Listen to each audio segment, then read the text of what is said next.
So in the 1970s, landlords was burning buildings in the South Bronx on purpose for profit and leaving 250,000 people displaced. Specifically, because most of the people couldn't pay their rent, landlords resorted to deliberately setting the buildings on fire for their insurance claim.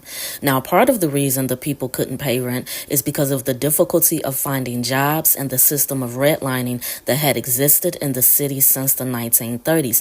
New York was also on the brink of bankruptcy. So with redlining, any neighborhood that had a 5 to 10% Black or Puerto Rican population was not eligible for loans, home insurance, or fire insurance. The media also heavily blamed Blacks and Puerto Ricans for burning their own houses for welfare money.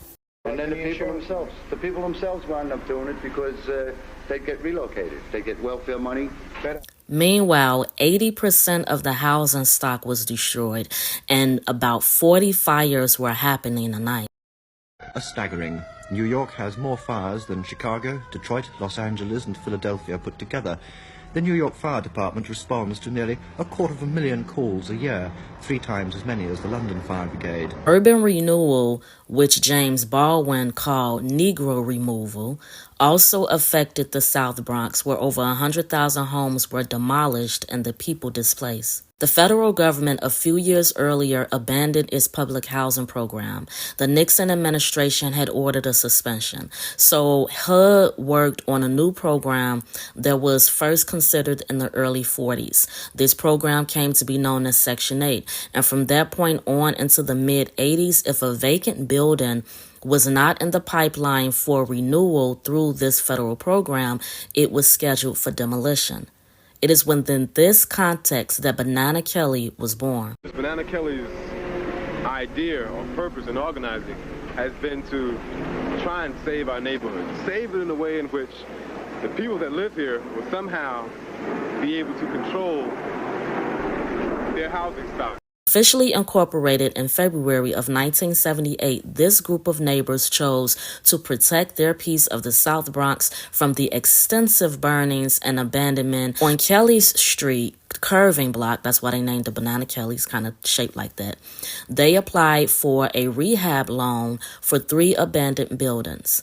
So while they waited, the people started rebuilding the boarded up apartments with their bare hands. 1977, they formed themselves into the Banana Kelly Community Improvement Association. In 1978, Banana Kelly started the process of rehabbing 3 buildings through what they called sweat equity.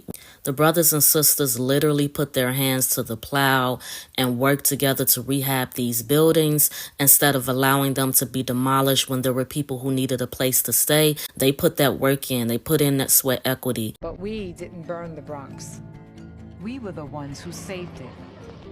Not only did rehabbing the buildings provide a place for tenants to stay, but it provided jobs with programs and vocational and on-the-job training. So once they got approved for the loans, they started being able to hire the brothers and sisters to come and work so that it wasn't just volunteering, but they was giving people jobs. By the mid-90s, Banana Kelly had over 100 employees working in every area of community development, neighborhood preservation, and human services.